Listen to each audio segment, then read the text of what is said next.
Bismillahirrahmanirrahim. Assalamualaikum warahmatullahi wabarakatuh. Alhamdulillah rabbil alamin wassalatu wassalamu ala asyrafil anbiya'i wal mursalin wa ala alihi wa sahbihi ajma'in. Bishrah li sadri wa yassir li amri wahlul 'uqdatam min lisani yafqahu qawli. Baik, alhamdulillah apa khabar semua?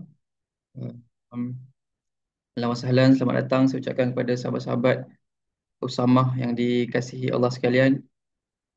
Sebelum kita mulakan, sama-sama kita boleh membaca Ummul Furqan Al-Fatihah bagi memberkati majlis kita pada malam ini insya-Allah. Al-Fatihah. Bismillahirrahmanirrahim. Iyyaka na'budu wa iyyaka nasta'in. Mustaqim siratal ghairil maghdubi 'alaihim waladdallin.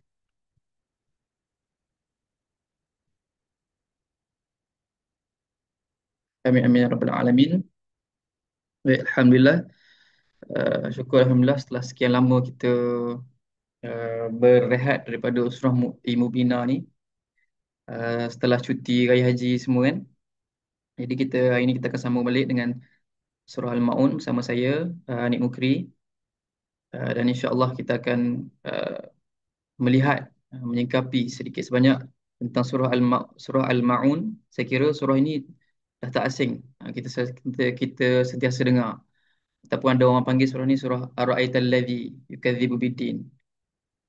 Jadi insya-Allah sebelum tu saya nak tengok berapa jumlah hari ini yang hadir insya-Allah. Ada Wiyah Balkis, ada Afiqah Yaakob, Ain, Fi, Hafizah, Intan Maslina, Jannah Saleh, ada Mai, Norazliza Muhammad, Siti Nurhayati dan lain-lain lah. Saya doakan kalian semua dimudahkan urusan dan kita dikurniakan oleh Allah kefahaman dan sentiasa melazimi Al-Quran insya-Allah. Jadi insya-Allah tuan-tuan, sahabat-sahabat yang dikasihi Allah sekalian, uh, rakan-rakan semua, surah Al-Maun ni dia mengandungi 7 ayat. Kalau kita tengok dalam skrin ni, kita akan nampak lah. Uh, ada 7 ayat kesemuanya. Dan ia merupakan surah Makiyah. Dalam Al-Quran, surah yang ke-107. 107. Maka fakta, bukan fakta lah, pembahagian surah ni ada 2 bahagian. Iaitu Hablum Minallah dengan Hablum Minannas. Maksudnya adalah bagaimana kita nak menjaga hubungan dengan Allah dan hubungan dengan manusia. Apakah um, keseimbangan yang sebenarnya? Sebab ada orang dia solat, dia jaga solat dia tak pernah tinggal solat, tapi kawan-kawan dia selalu terasa dengan dia. Kita mesti ada kawan macam tu kan. Ada kawan yang kita nampak dia macam jaga solat, alim, tak tinggal usrah dan sebagainya, contoh. Tapi bila kita berkawan dengan dia, kita rasa tak syok, tak best. Bukan sebab fizikal atau sebagainya, tetapi sebabkan mulut dia yang celupa. Sikit-sikit dia akan keluarkan uh, haiwan-haiwan dan binatang semua disebut. Dia suka mencarut dan sebagainya. Jadi surah Al-Maun akan memberikan gambaran kepada kita apakah imej sebenar orang yang menjaga solat. Adakah sekadar orang tersebut, kita menjaga solat dan kita dah jadi mukmin yang terbaik. Dari satu sudut yang lain, ada orang dia baik dengan semua orang. Kita seronok berkawan dengan dia. Dia suka uh, buat baik, suka tolong kita. Uh, Kalau di universiti mungkin dia suka buatkan air, buatkan assignment, dan dia suka tolong apa-apa sajalah. Suka bagi pinjam duit. Dan kita mesti seronok berkawan dengan orang macam tu, betul tak? Tapi dari sudut yang lain dia tak jaga solat. Macam tu pula. Jadi macam mana kita nak tengok dalam surah Al-Maun? Adakah orang yang dikatakan pendusta agama pada ayat pertama? Adakah orang yang menjaga solat ataupun orang yang bagaimana? Jadi insya-Allah sama-sama kita mulakan dengan surah Al-Maun. Bismillahirrahmanirrahim. Bagi yang ada mushaf, boleh sama-sama kita buka Al-Quran. Boleh buka surah Al-Maun. Surah yang ke 107.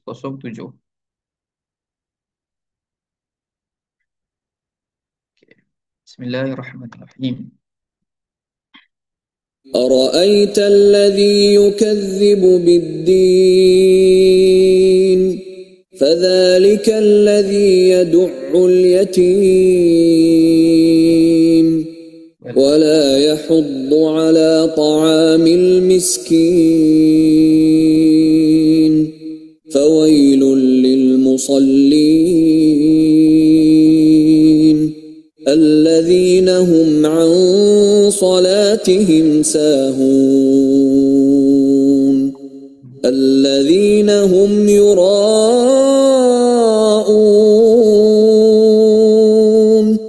ويمنعون الماعون. Sadaqallahul Azim. Baik, kita lihat ayat yang pertama. A'udzubillahi minasyaitonirrajim. Ara'aital ladzi yukadzibu biddin. Ataupun maksudnya, tahukah engkau akan orang yang mendustakan agama? Ini meliputi hari pembalasan. Okey, kalau kita tengok ayat yang pertama, maksudnya adalah, tahukah kamu orang yang mendustakan agama? Ayat yang pertama adalah berbentuk apa? Berbentuk soalan kan? Dia bentuk soalan, dia bukan statement. Kalau kita tengok terjemahan dia ada tanda soal. Maka Allah berfirman dalam ayat pertama surah Al-Ma'un dengan pertanyaan. Dan soalan ni bukan soalan untuk dijawab. Kita panggil dia soalan berbentuk retorik. Soalan berbentuk retorik ni ada soalan yang bukan untuk dijawab. Contoh lain adalah, tak tengok ke apa yang jadi dekat Gaza? Tak tengok ke apa yang jadi dekat Palestin? Dan benda tu bukanlah statement tu, soalan tu bukanlah soalan untuk dijawab sebab semua orang dah maklum. Tapi kenapa dia Allah Allah letakkan dalam bentuk soalan sebegitu adalah untuk memberikan kesedaran dan untuk kita bermuhasabah. Itu poin pertama. Kenapa Allah mulakan surah Al-Maun dengan berbentuk soalan yang berbentuk retorik adalah untuk kita, untuk capture kita punya attention, yang kamu, wahai Ani, kamu wahai Aiman, dan siapa sahaja yang membaca surah ini, bukan sahaja Nabi Muhammad SAW memang yang diturunkan kepada Nabi, tapi adakah dia turun dalam hati kita? Adakah kita membaca surah Al-Maun dengan terdetik dalam hati kita, oh aku ni ada tak ciri-ciri pendusta agama? Jadi kita kena hati-hati. Sebab tu tadabbur ni bukanlah kita nak tunggu kita mahir tafsir, berpuluh-puluh tafsir dan sebagainya. Dan kalau mahir tafsir lagi bagus.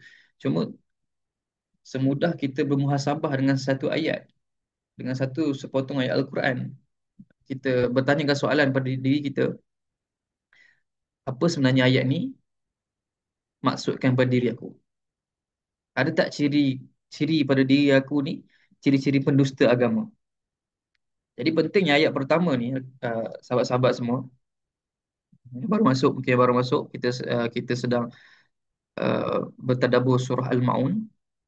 Jadi penting untuk ayat ni untuk kita bermuhasabah. Adakah kita orang yang menjadi selama ni kita solat, ataupun bahkan ada mungkin kita lalai dalam solat, ada mungkin solat kita tak cukup. Adakah kita digelar sebagai orang yang mendustakan agama? Sebab sebab uh, gelaran ni adalah gelaran yang sangat berat. Dia bukannya gelaran seperti macam best macam datuk, macam Tan Sri dan sebagainya. Tapi Allah tanya seolah sindiran. Uh, Tahu tak orang golongan yang mendustakan agama? Aro'aita di sini bermaksud adalah Nabi SAW dah banyak kali melihat. Maksudnya dah banyak kali berpengalaman, berjumpa dan melihat orang-orang yang yukadzibu biddin pada ketika itu, di Mekah pada ketika itu. Maksudnya apa?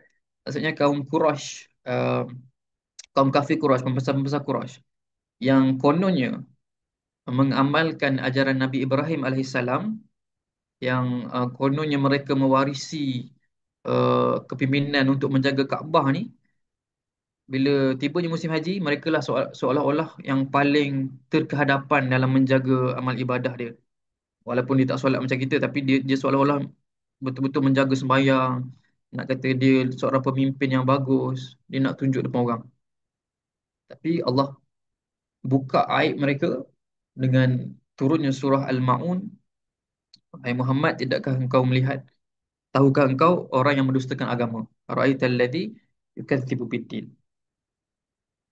Um, dan seperti saya sebut awal tadi, bila Allah Subhanahu Wa Taala memulakan dengan persoalan, dengan pertanyaan, maka kita yang membaca, kita pada hari ini, walaupun kita jarak dengan Nabi SAW 1400 tahun, tapi bila kita membaca Al-Quran, adalah ayat yang sama yang turun pada Nabi.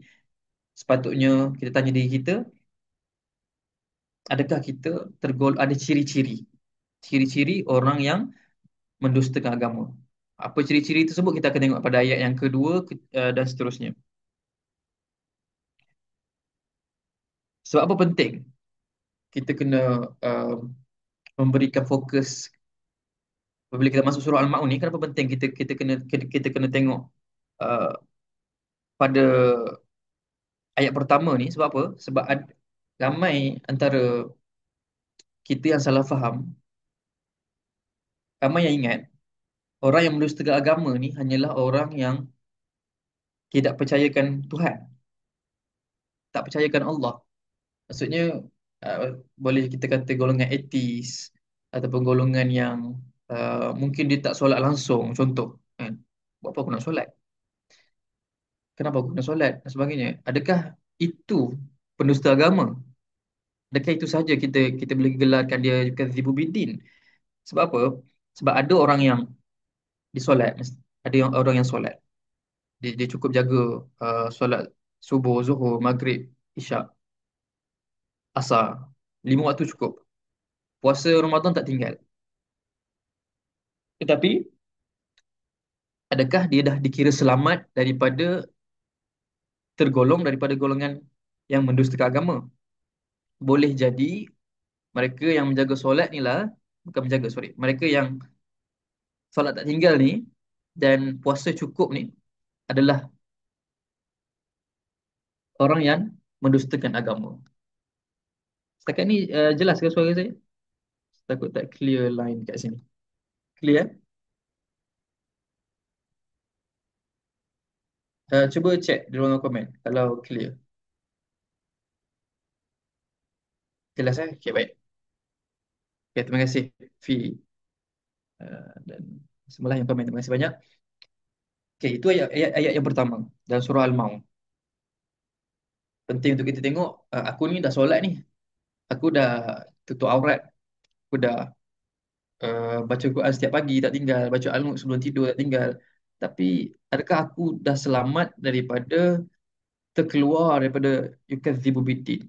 Sebab ini adalah label yang sangat berat. Ia ada judgement yang sangat berat. Okay, mari kita tengok ayat yang kedua. Bismillahirrahmanirrahim. Fadzalikal ladzi yad'ul yatim. Allah. Dia penting. Tak. Sekejap.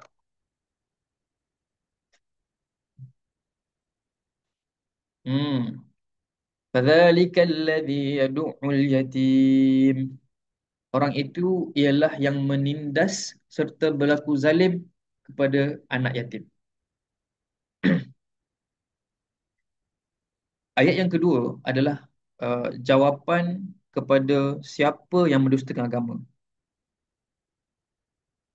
Kita tengok terus ayat yang kedua dan ayat ketiga.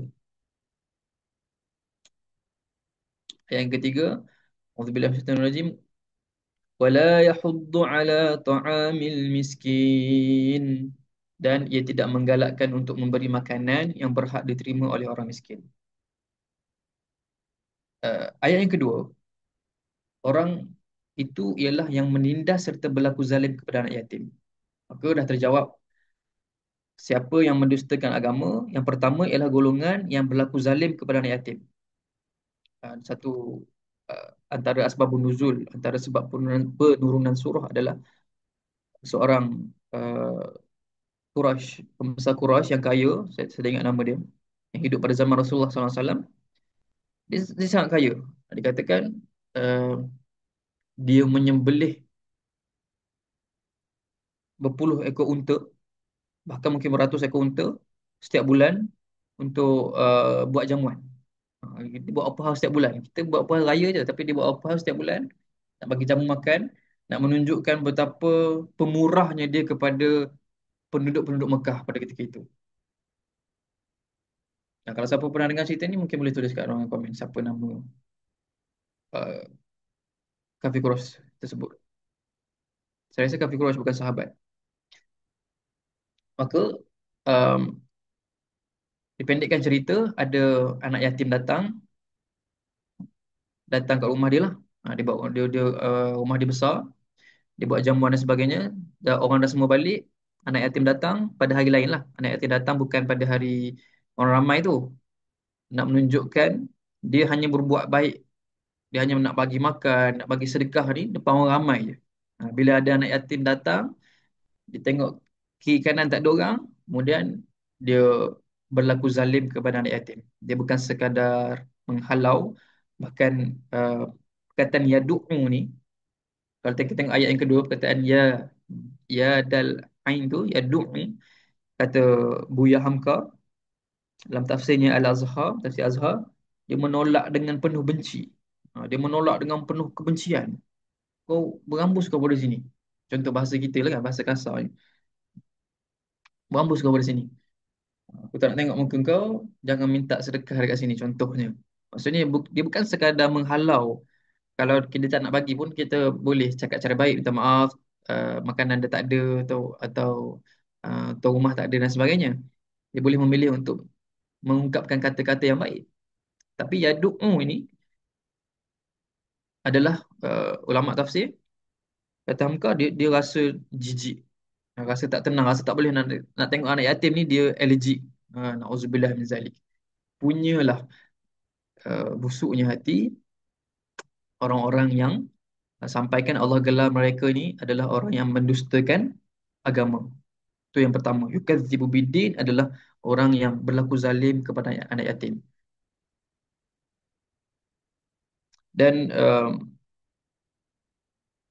yang kedua adalah wala yahuddu ala ta'amil miskin. Mereka yang tidak menggalakkan untuk memberi makan kepada fakir miskin, kepada fakir miskin. Zamakhsyari, antara ulama tafsir, dia mengutarakan pandangan dalam tafsir beliau, kenapa dua sikap ni sampai digelar dua penusta agama kan? Kalau kita tengok, kenapa Allah tak pilih perkara-perkara lain? Tapi yang di-highlightkan adalah pertama berlaku zalim kepada anak yatim, yang kedua tak bagi makan kepada orang miskin. Itu kita kena hati-hati. Maka kata Zamakhsyari, kenapa dua sikap ini dipilih? Sebab orang yang ada dua sikap ni, orang yang buat dua perkara terkutuk ni, terbuat zalim kepada yatim dan tak bagi makan kepada orang miskin, tak bagi makan kepada fakir miskin, tak bagi makan kepada fakir miskin, bukannya kita sekadar tak bagi dia makan, tapi kita tak menggalakkan orang lain untuk bersedekah. Faham tak? Contohnya kita kita kita nampak orang susah dekat situ, kita kata jangan dekat dengan dia. Dia ni busuk, jijik dan sebagainya. Kita menghalang pula orang lain. Sepatutnya kita menggalakkan, bantu-membantu antara satu sama lain, tu tak? Contoh contoh seorang ayah tak bagi anak dia uh, kongsi roti kepada fakir miskin yang datang nak minta sikit. Mungkin dia kelaparan, kebuluran, dah seminggu tak makan. Itu antara maksud ayat yang ketiga adalah bukan sekadar tak bagi makan, tapi dia menghalang orang-orang di sekelilingnya untuk bagi makan kepada fakir miskin. Dia tak kisahlah anak ke isteri ke, dia tak bagi, kata um, Awak jangan bagi makanan ke orang tu. Saya tak suka. Sedangkan perkara tersebut adalah perkara yang salah lah, kemungkaran.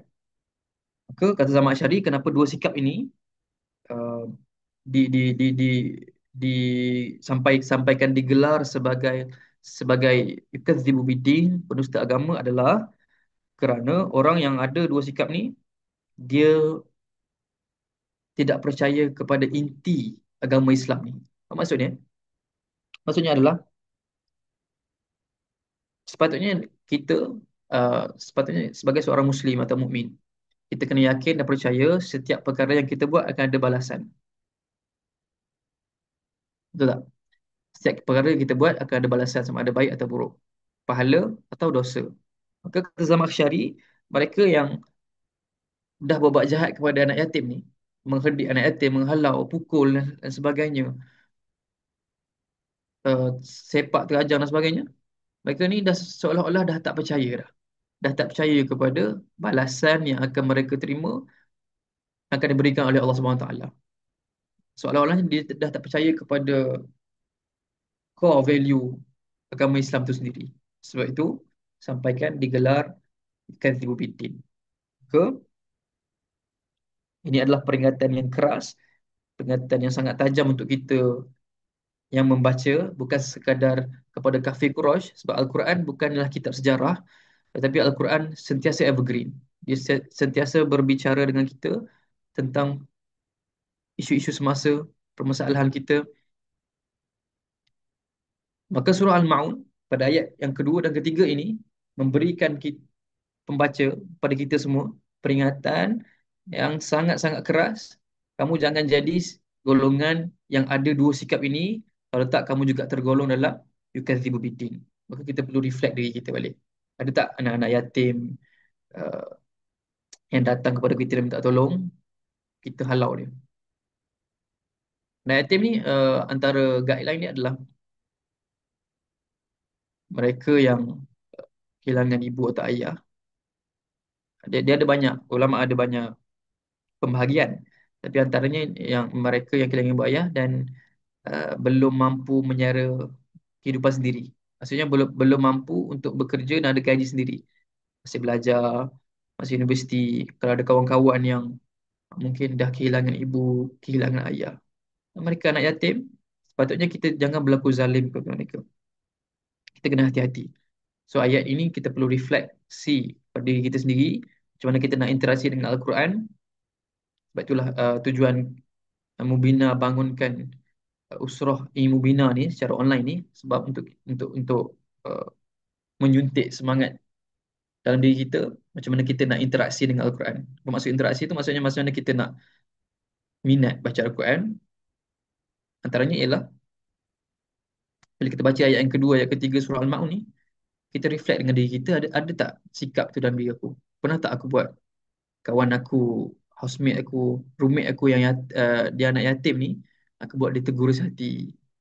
Mungkin kita tak perasan, kita pernah mengherdik tertinggi suara dan sebagainya, maka perlu berhati-hati. Taklah kita terus masuk dalam golongan yang mendustakan agama. Tapi kita perlu berhati-hati dan perlu reflect diri kita bila kita membaca ayat ni. Begitulah cara untuk kita bertadabbur dengan cara yang mudah adalah dengan bertanya soalan, ada tak ciri-ciri ni pada diri aku. Ayat yang kedua dan ayat yang ketiga. Baik, ayat yang keempat, 4 dan 5. A'udzubillahi minasyaitonirrajim. Fawailul lil musallin.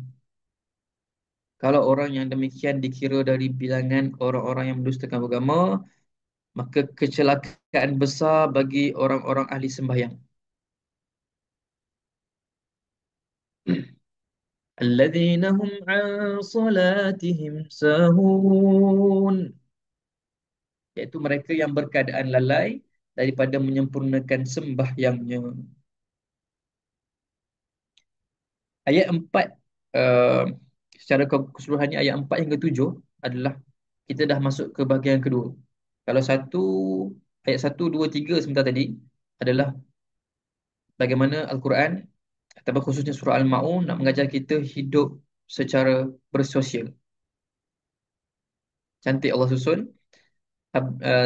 Hablum minan nas dah selesai. Satu hingga tiga. Sekarang kita akan masuk ke bahagian hablum minallah. Iaitu bagaimana kita nak menjaga hubungan kita dengan Tuhan. Hubungan kita dengan Allah. Maka ayat keempat mengingatkan kita bila kita baca sekali baca fawailul lil musallin. Maka kecelakaan besar bagi mereka orang-orang yang solat.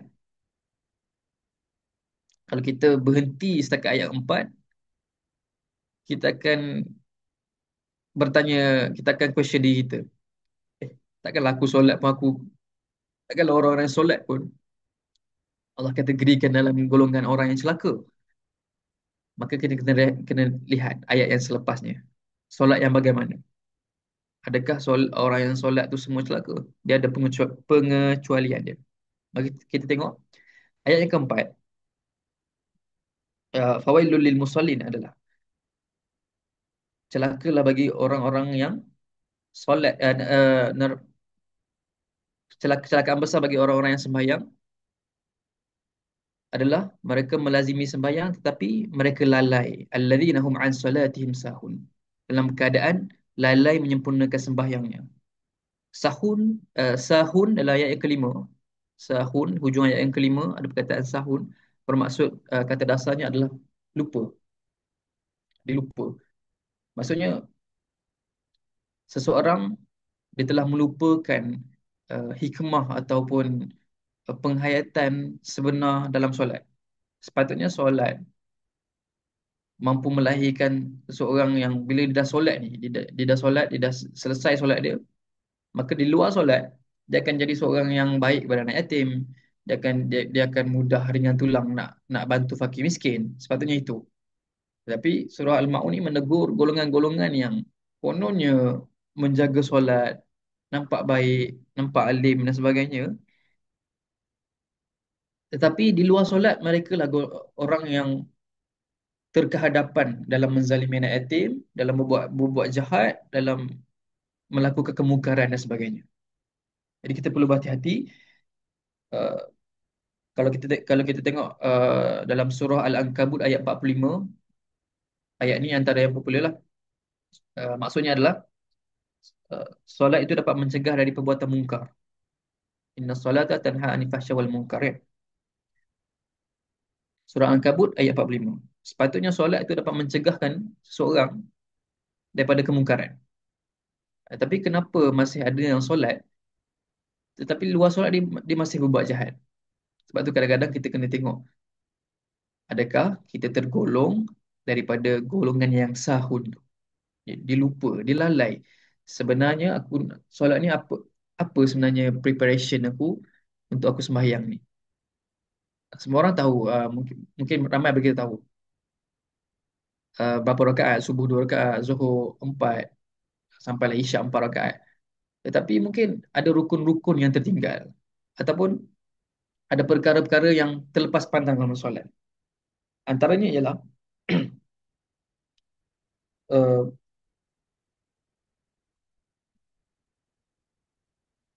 waktu solat. Waktu solat ramai yang melalaikan waktu solat. Contohnya kalau kita ada meeting, ada mesyuarat. Mesyuarat pukul 3:30. Mesyuarat pukul 1:30 dan akan habis. Mesyuarat pukul 1 lah senang cerita, sebelum zuhur. Tiba-tiba extend sampailah pukul 4:30 baru habis mesyuarat dan kita akan terlepas solat zuhur. Dan setengahnya akan kata tak apalah, kita selesaikan mesyuarat dulu, nanti solat boleh qada. Itulah antara golongan yang melalaikan solat.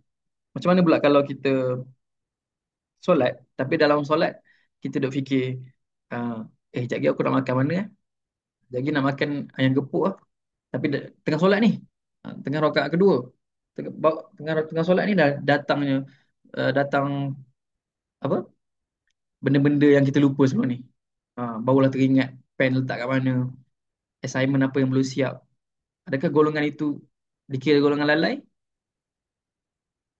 Tidak. Ada ulama kata tidaklah sampai kita tergolong dalam golongan celaka. Maksudnya kalau kita sekadar teringat sikit-sikit ataupun terlupa rakaat sikit-sikit, uh, kita perlu usahalah untuk khusyuk, tetapi dia taklah sampai tergolong dalam golongan yang dikatakan sahun, ataupun golongan yang fawailul lil musallin, celaka bagi orang yang solat tu.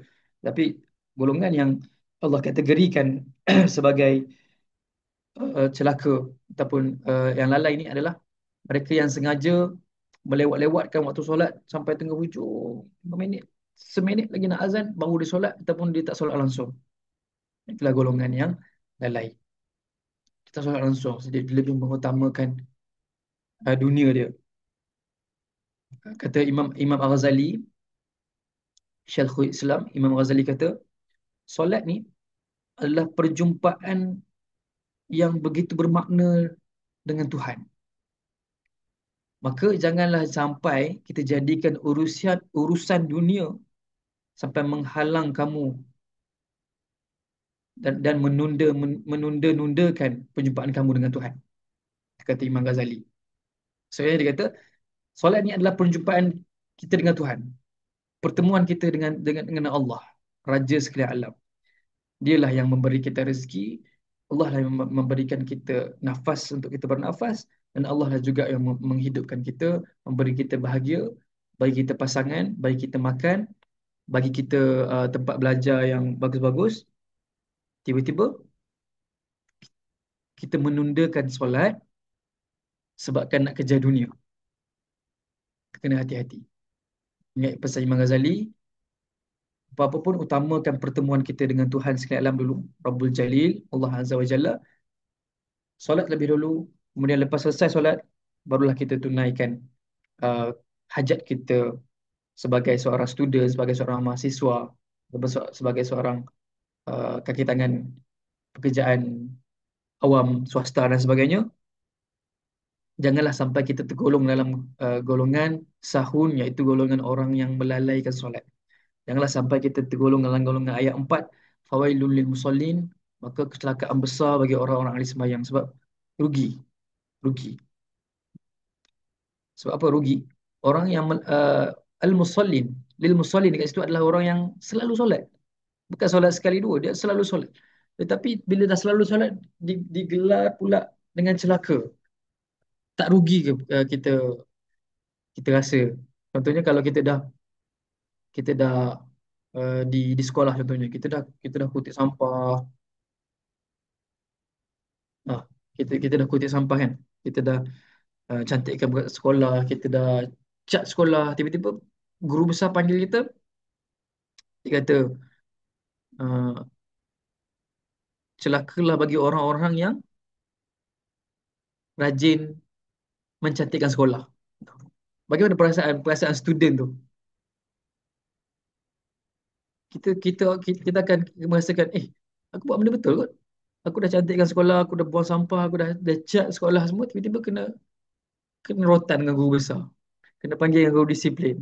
Apa salah aku? Contoh begitu. Maka kita kena hati-hati. Kita adalah mungkin saya doakan semua yang hadir pada malam ini adalah kita yang menjaga solat. Kita solat tak tinggal. Alhamdulillah. Itu first step dulu. Maka bila kita dah solat tak tinggal, kita bergerak kepada ayat yang kelima. Adakah kita tergolong dalam golongan mereka yang lalai dalam solat? Sampai kita mengutamakan urusan dunia melebihi pertemuan kita dengan Tuhan. Sebab tu kita kadang-kadang kan, pernah tak kita rasa uh, masa kita akan lebih panjang bila kita dah selesai laksanakan solat. Terutamanya solat isyak lah. Bila kita dah, contohnya lepas maghrib tu kita dah keluar, lepas tu balik kita penat, kita kata relax dulu lah. Relax dulu lah, nantilah solat. Kita pun tunggu pukul 12, main phone, scroll TikTok. Dan dah pukul 1. Okey, sikit lagi. Lepas tu dah pukul 2. Itu kita rasa berat dan hari itu terasa seolah-olah masa sangat-sangat singkat. Tapi ada hari yang lain, bila kita selesaikan solat isyak awal, berjemaah dan sebagainya, kita rasa hari itu panjang dan kita rasa lebih tenang. Betul tak? Maka kita perlu berhati-hati, jangan sampai kita tergolong dalam golongan yang dikategorikan sahun, lalai. Baik, terus bergerak. Masa tak panjang. Bergerak pada ayat yang ke-6 dan ke-7. Okay, ayat yang ke-6 masih lagi pasal masih sekitar bercerita tentang mereka yang solat. A'udzubillahi minasyaitonir rajim. Alladzina hum yura'un. Juga bagi orang-orang yang berkeadaan riak, yakni bangga diri dalam ibadah dan bawaannya. Maksudnya apa? Maksudnya fawailul lil musallin tadi, celakalah bagi orang-orang yang solat, iaitu orang yang lalai dan orang yang riak. Ha, keenam ni adalah riak. Apa maksud riak? Yuraun, kata dasarnya adalah melihat. Maksudnya apa? Maksudnya seseorang tu uh, sedaya upaya mencuba untuk orang lain melihat dia beribadah. Termasuk masjid misalnya. Masjid lah, kalau kat rumah janganlah orang nak tengok. Kat masjid tiba-tiba ada mak mertua datang kan. Masa tu lah Allahu Akbar, tiba-tiba baca surah Al-Baqarah, dengan bertaranumnya lagi, baca surah panjang. Lalu baca surah pendek je, contohlah. Kita tak tahu niat seseorang, tapi hati-hati dengan niat kita. Maksudnya, adakah kita nak menunjuk kepada orang yang aku solat lebih baik daripada orang lain? Ataupun kita memang niat kerana Allah Ta'ala? Niat ni, riak ni kita kena hati-hati. Sebab dia adalah syirik yang tersembunyi. Dia dia adalah, kata apa, boleh jadi niat solat kerana Allah atau beribadah kerana semata-mata nak menunjuk pada manusia. Dia boleh menghapuskan amalan-amalan kita lah, maksudnya boleh menghapuskan amalan kita kerana solat yang paling penting adalah niat. Niat ni yang menentukan direction kita. Sebab apa? Sebab kalau siapa pernah ikut kelas Hafizul Faiz dibuat pasal solat, bila kita mula dengan takbir Allahu Akbar, itu adalah priority. Priority maksudnya adalah kita menyebut lafaz Allahu Akbar, Allah Maha Besar, kita letakkan Allah priority dalam hidup kita. Itu falsafah dalam solat yang pertama. Melebihi apa-apa dalam dunia ni, Allah nombor satu. Kemudian lintasan niat dalam hati. Niat ni yang paling penting. Yang menentukan sama ada solat kita diterima atau tak. Dan dia menentukan sama ada kita solat atau kita buat perkara-perkara lain. Sebab tu niat tu dia menjadi uh, kita panggil declaration. Declaration. Kita declare aku tengah solat kerana Allah. Maka itu penting. Niat kan penting. Jangan sampai kita terbit dalam hati kita, aku solat kerana manusia. Aku solat kerana nak menunjuk-nunjuk. Dan sedikit background ayat ni adalah ayat ni nak mengutuk pembesar-pembesar Quraisy yang menjaga Kaabah, yang dalam hati mereka ni mereka jaga Kaabah, takkanlah mereka tak solat. Aku jaga Kaabah kot, takkanlah aku tak solat. Maka orang-orang datang ke Mekah untuk menunaikan haji, melihat mereka ni, oh mereka ni orang alim. Quraisy ni, pembesar-pembesar Quraisy jaga Kaabah ni orang yang bagus. Dia jaga solat, dia ikut ajaran Nabi Ibrahim. Pada hakikatnya mereka riak. Maksudnya mereka melakukan ibadah bukanlah untuk Tuhan, untuk Allah SWT, tetapi untuk menunjuk-nunjuk kepada orang sekeliling. Maka kita perlu hati-hati. Sekali lagi, macam kita interaksi dengan Al-Quran, cara kita berkomunikasi dengan ayat-ayat Al-Quran ni, kita tanya diri kita, kita reflect diri kita, adakah kita uh, buat ibadah ni kerana Allah Ta'ala atau kerana nak dapatkan pujian manusia. Dan pada zaman yang penuh kecanggihan ni, zaman ada AI dan sebagainya, zaman ada media sosial ni, masalah baru muncul adalah adakah kita beribadah um, untuk Allah atau untuk manusia. Contohnya kita ambil gambar, dan tarawih dan puasa dan sebagainya, dan kita tengok likes, kita tengok views. Ramai tak like video aku ni, ramai tak like komen. Bagusnya awak solat tarawih dekat masjid ni. Uh, saya teringin sangat nak, contohnya, pergi umrah. Saya teringin sangat nak pergi umrah. Dan kita kena hati-hati. Tak salah untuk kita um, mengupload gambar sebagai kenang-kenangan ataupun sebagai awareness. Itu terpulang pada masing-masing punya pendapat lah. Tapi adakah kita sekadar nak menunjukkan ibadah kita untuk manusia, untuk dapatkan validation manusia? Maksudnya apa? Maksudnya bila dia post ibadah-ibadah yang dibuat, contohnya dia baca Quran, dia mengaji Al-Quran, kemudian dia post kat IG, kemudian tak ada orang like, kosong. Dia pun patah hati. Ya Allah, kenapa tak ada orang like aku mengaji ni, punyalah sedap Taranum Hijaz aku bawa ni. Tak ada orang like. Kemudian dia stop, dia tak lagi mengaji Al-Quran. Itu kena hati-hati. Mungkin ada bibit-bibit tanda-tanda melakukan baca Al-Quran hanya untuk manusia. Bila dah banyak like baru dia seronok untuk baca lagi. Maka kena hati-hati. Janganlah kita cuba kita bersihkan, kita istighfar bila kita tergolong dalam kalangan orang yang yura'un, iaitu melakukan ibadah tu dengan riak.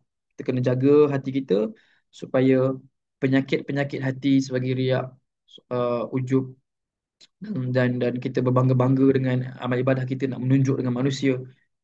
Sebab apa? Sebab kita akan tergolong dalam kalangan orang yang pada ayat yang keempat yang Allah katakan maka kecelakaan besar dia orang-orang yang solat, dia lazimi solat dia tapi dia lalai, tetapi dia tak buat untuk aku.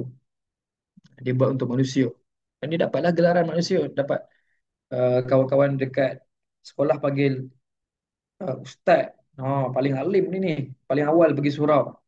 Maka kita kena hati-hati, adakah gelaran yang kita kejar di dunia, adakah views yang kita dahagakan, adakah followers yang kita nakkan untuk melihat ibadah kita, ataupun kita kita beribadah semata-mata kerana Allah Subhanahu Wa Taala. Itu ayat yang keenam. Okay, setakat ini jelas Maka kita dah berada pada penghujung ayat. Ayat yang ketujuh. A'udzubillahi minasyaitonirrajim.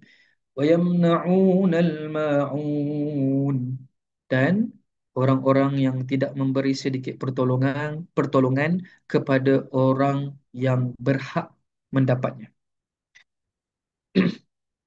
Ayat yang ketujuh adalah um, untuk mengingatkan kita, kalau ayat yang ketiga tadi,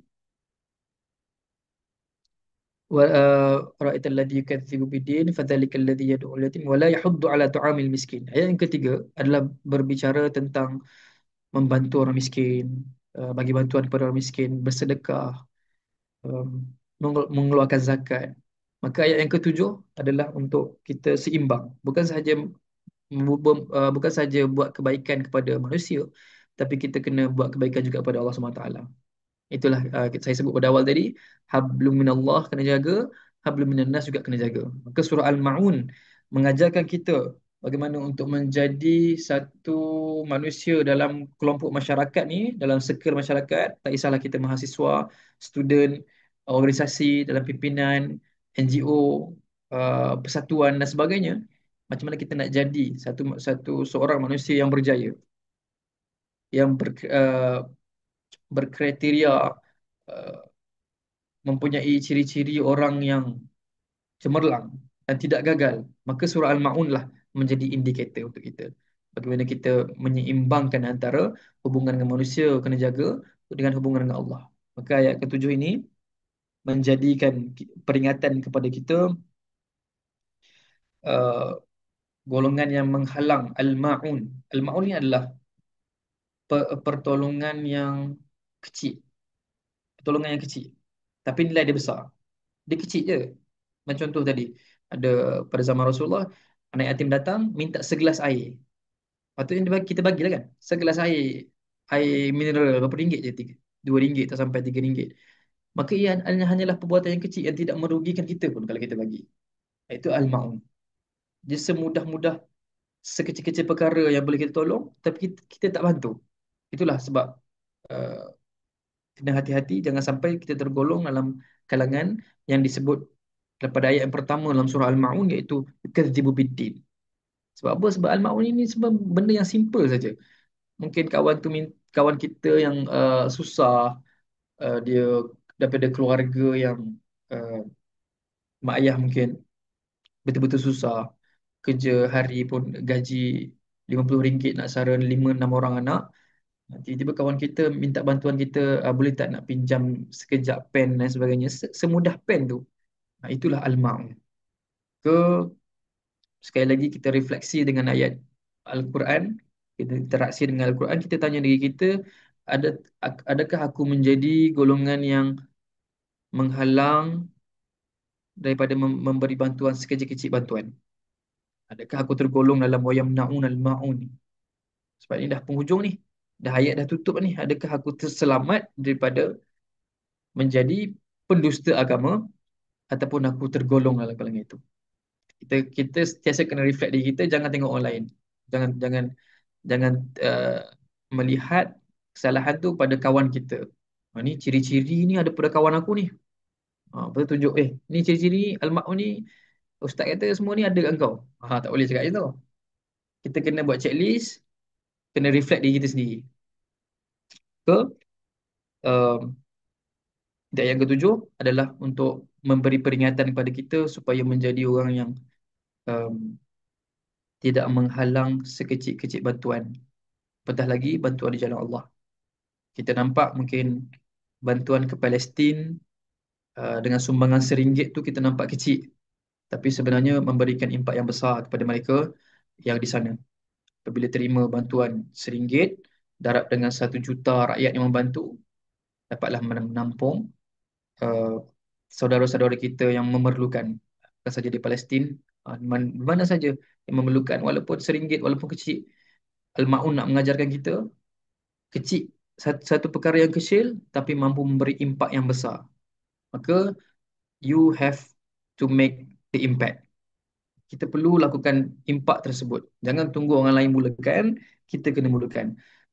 Siapa pun anda yang menonton, yang mendengar, sama ada anda presiden persatuan, sama ada anda adalah ketua organisasi, sama ada anda setiausaha timbalan presiden, ataupun anda sebagai ketua ketua kepada keluarga, maksudnya uh, breadwinner kepada keluarga, kena kena kena belajar sambil bekerja. Anda perlu memulakan sekecil-kecil kebaikan, kerana Al-Ma'un mengajar kita sekecil kebaikan mampu memberi impak yang sangat-sangat besar. Sebab kalau tak, Allah takkan sebut mereka yang berbuat zalim kepada anak yatim pada ayat yang kedua. Kita nampak benda kecil je. Kalau bagi makanan ke anak yatim, bagi segelas air kowe kepada anak yatim, benda kecil.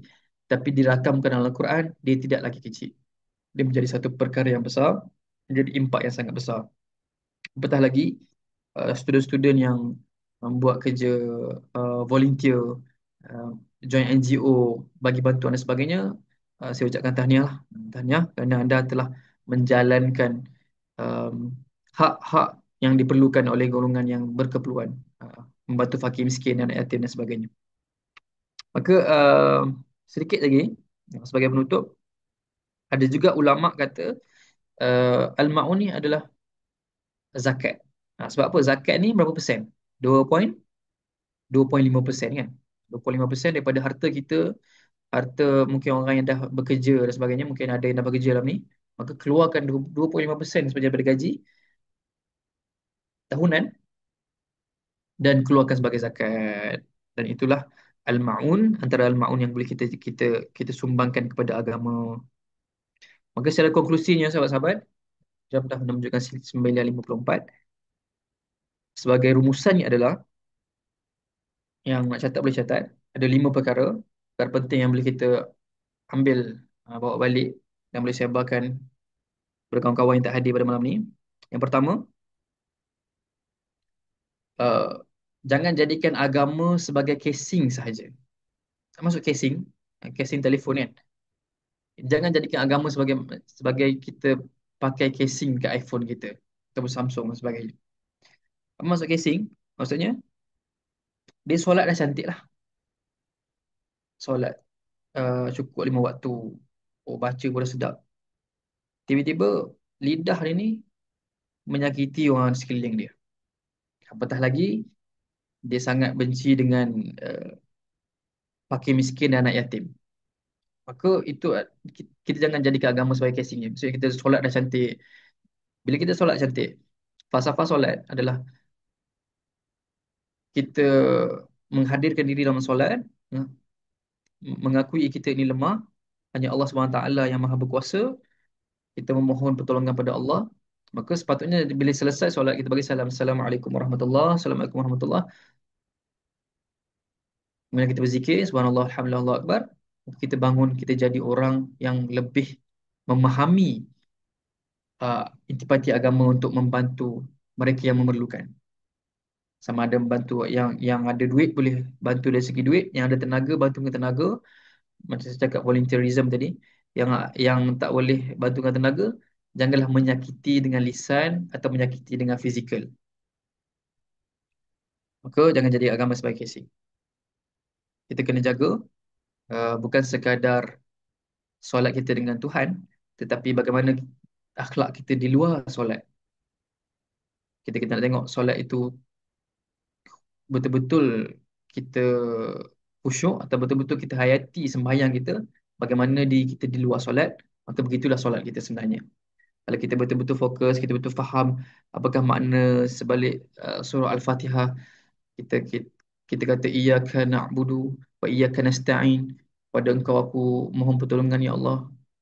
Tapi di luar solat, kita seolah-olah menjadi hamba yang sombong, yang menyakiti semua orang, yang berbuat zalim kepada anak yatim, dan menjadi paling bakhil, susah nak keluar sen untuk membantu orang susah pun payah. Maka kita kena hati-hati. Kita kena seimbang antara solat kita dan sosial kita di luar. Itu yang pertama. Yang kedua, surah Al-Ma'un mengangkat dua watak penting. Yang pertama, anak yatim. Apa simbolik kepada anak yatim ni? Apa lambang di sebalik analogi di sebalik anak yatim, ataupun simbolik lah kita kata. Simboliknya adalah anak yatim ni menggambarkan kepada orang-orang yang tak dapat perlindungan. Mereka yang tiada perlindungan. Mereka yang tak dapat perlindungan. Maksudnya uh, anak yatim yang mungkin kematian mak ayah, parents dah tak ada, makcik-makcik pun dah tak ada, maka dia masih bersekolah atau masih belajar sebagainya, maka dia dah tak ada tempat bergantungan. Dah tak ada tempat untuk meluahkan perasaan, tak ada tempat untuk mengadu masalah. Maka Al-Quran, khususnya surah Al-Ma'un, mengangkat martabat orang yang tak ada perlindungan ni, meletakkan mereka di tempat yang mulia. Kamu kena jaga, wahai Muhammad, golongan-golongan ini. Dan mesej ini sangat kuat untuk umat-umat Nabi Rasulullah SAW, untuk kita semua, untuk menyambut firman Allah ni dengan baik. Maksudnya kita kena jadi orang yang pertama uh, untuk menjaga anak yatim atau golongan yang tak dapat perlindungan ni. Kita kena menjadi telinga yang mendengar, atau bahu tempat untuk mereka bersandar, atau tenaga kita gunakan untuk membantu mereka sekiranya mereka perlu dan sekiranya kita mampu. Itu yang pertama. Yang pertama dalam mengangkat dua watak penting. Watak yang kedua adalah orang-orang miskin. Orang miskin adalah simbolik kepada ketidakseimbangan ekonomi. Ini skop yang lebih besar lah kalau uh, kita nak tadabbur dia. Skop lebih besar maksudnya. Um, Kalau kita tengok wujud jurang ini, mungkin kita boleh beri idea kepada pemimpin-pemimpin organisasi atau pemimpin-pemimpin masyarakat supaya rapatkan jurang antara golongan kaya dengan golongan miskin tu tidak terlalu lebar. Ke Al-Quran juga mengangkat golongan mereka yang um, menjadi mangsa kepada ketidakseimbangan ekonomi lah. Mungkin mereka cuba berusaha dengan pendapatan yang ada, tapi masih susah. Maka mereka juga tergolong dalam kalangan orang-orang yang memerlukan bantuan tersebut. Dan surah Al-Ma'un ini mengingatkan kita, agama Islam mengajarkan kita menjadi orang yang sensitif. Apa sensitif? Bukan sensitif yang sikit-sikit mudah terasa, sikit-sikit nak sentap, bukan. Sensitif di sini adalah maksud empati. Maksudnya empati, kita ada satu perasaan dalam hati kita, sensitif apabila melihat anak-anak yatim diperlakukan tidak sepatutnya, ataupun dilihat fakir miskin tidak mendapatkan bantuan makan dan sebagainya. Sebab apa? Kata Syekh Yusuf Al-Qaradawi, kata beliau, antara sifat yang paling khusus bagi seorang mukmin ialah dirinya memiliki hati yang hidup dan sensitif. Hati yang hidup dan sensitif, yang mudah tersentuh dengan peristiwa dan keadaan sekeliling, dirinya berlembut kepada orang yang lemah, dia berasa sedih bersama orang yang berduka cita, dan berbelas ihsan kepada orang miskin serta membantu mereka dalam kesusahan. Tanda hati kita hidup, tanda hati kita tak mati, kena cek balik adakah kita uh, sensitif dengan masalah yang berlaku di sekeliling kita. Ataupun kita tak kenal pun kawan-kawan roommate kita di universiti tu, kita tak tahu pun dia ada masalah keluarga, dia ada masalah kewangan, ataupun housemate kita ada 7 orang, kita kena seorang dua je, kita tak menunaikan hak yang sepatutnya kita kena tahu kebajikan. Tak perlu sampai membebankan kepala kita sebab kita bukan YB untuk boleh selesaikan masalah semua orang. Tapi uh, surah Al-Ma'un mengajarkan kita nilai yang mana kita perlu menjadi seorang yang empati, kena ambil tahu sedikit sebanyak. At least kita tahu keluarga ni susah sikit. So kalau kita beli makanan, kuih, lebihkan sikit seketul dua untuk dia. Benda yang tak menyusahkan kita. Nama pun surah Al-Ma'un, perkara yang kecil tapi memberi impak yang besar. Okey, lebih pukul 10, saya minta masa sikit lagi. Maka itu yang rumusan yang kedua. Uh, yang ketiga, um, ibadah bukan sekadar ritual, tapi sepatutnya ibadah mampu membentuk jiwa. Ibadah bukan sekadar ritual, ibadah sepatutnya membentuk jiwa.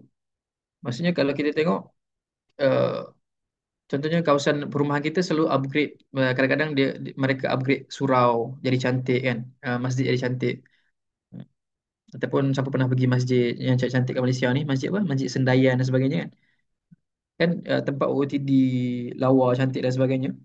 Maka kita kita perlu lihat adakah kita upgrade solat kita secantik tempat beribadah tersebut, ataupun kita hanya mementingkan luaran uh, ibadah ni sekadar ritual saja dan dia tidak membentuk jiwa.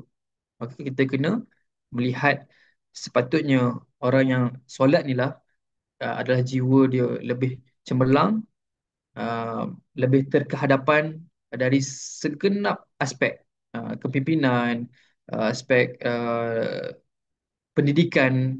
Dia sepatutnya excellent cemerlang dari setiap sudut. Sebab tu kita tak nak uh, ada ada yang mengatakan solat tapi masih lagi menipu, solat tapi masih lagi buat uh, jahat, buat rasuah, solat tapi masih lagi jadi keyboard warrior, memecah belahkan masyarakat. Sepatutnya orang yang solat ni lah yang menyatukan masyarakat. Seperti Rasulullah SAW sangat-sangat mempunyai satu akhlak yang adab yang tinggi, iaitu apabila dua sahabat bergaduh, Nabi SAW akan menjadi penenang dan pendamai. Jangan kita jadi batu api pula. Ni kita cakap kat kawan kita A dengan B tengah gaduh, kita kat tengah-tengah kata, lawan lagi. Kita jadi batu api, jangan.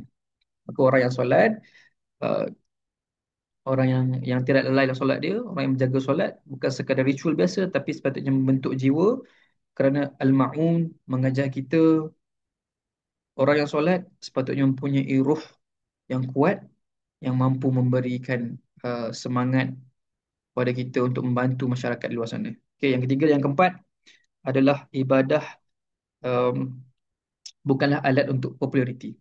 Saya cakap tadi lah, bukannya kita niat untuk dapatkan like, niat nak dapatkan validation pada manusia, menunjuk-nunjuk ibadah kita. Yang kita yang tahu niat tersebut, maka kena hati-hati. Itu yang keempat. Dan yang terakhir adalah yang kelima, Al-Ma'un mengajar kita bantulah walaupun sekecil-kecil perkara. Bantulah walaupun sekecil-kecil benda yang kita rasa remeh tu, bagilah. 10 sen kita mampu, bagi 10 sen. RM1 kita mampu, bagi RM1. Kita mampu bagi segelas air, bagi segelas air. Sebab dunia hari ini terlalu laju.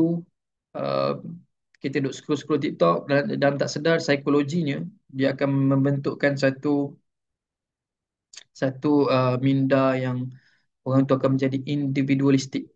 Dia akan bertumpu pada diri dia. Sebab tu kalau kita perasan, ramai yang berani komen dekat TikTok, IG, Facebook dan sebagainya.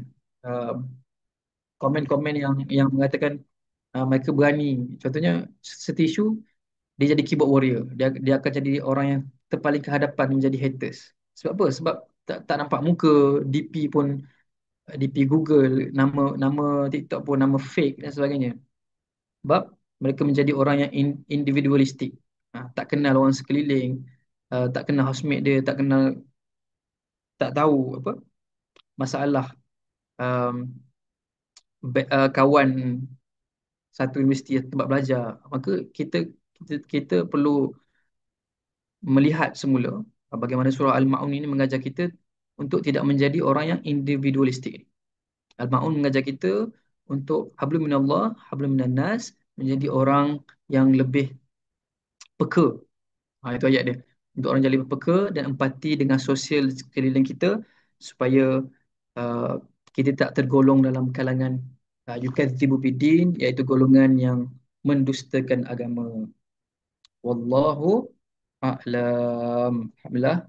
Jam pun dah menunjukkan jam 10:06. Um, Alhamdulillah. Jadi kita ambil gambar dulu sebelum saya tutup. Yang mana boleh buka kamera, boleh buka kamera lah. Bukti hadir. Okay, kita ambil gambar dulu.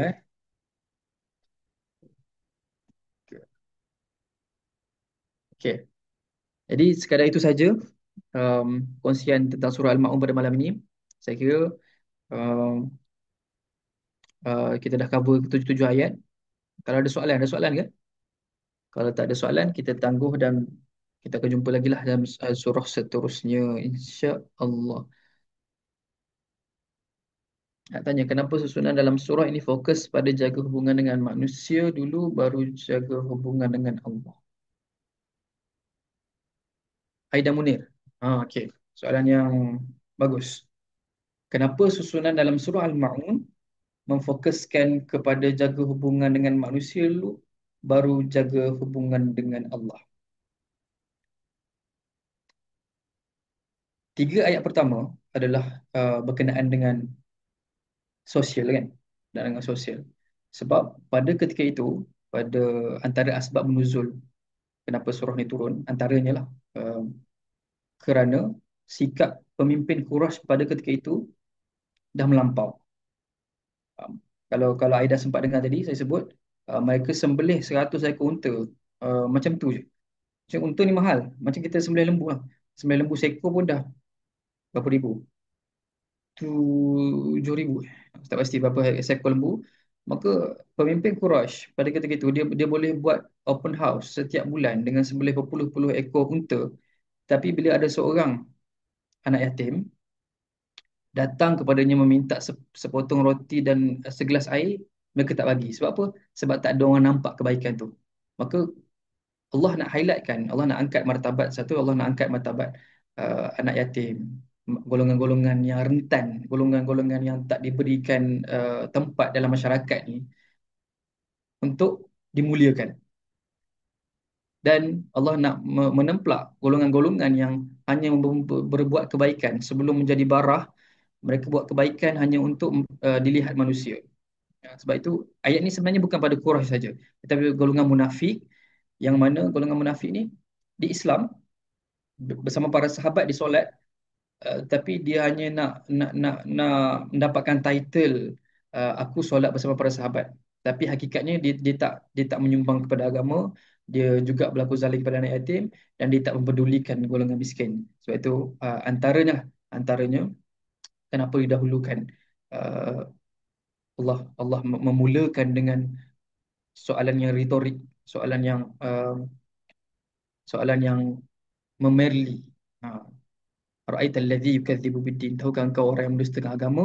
Maka itulah bila Allah mulakan ayat pertama dengan susunannya dengan fokus pada agama manusia, itu adalah menunjukkan betapa barahnya ketika itu. Wallahu alam. Kalau ada salah nanti boleh betulkan. Jadi saya kira itu saja untuk malam ni. Terima kasih saya ucapkan kepada semua sahabat-sahabat yang join, dan kita berjumpa lagi dalam minggu hadapan insya-Allah. Assalamualaikum warahmatullahi wabarakatuh.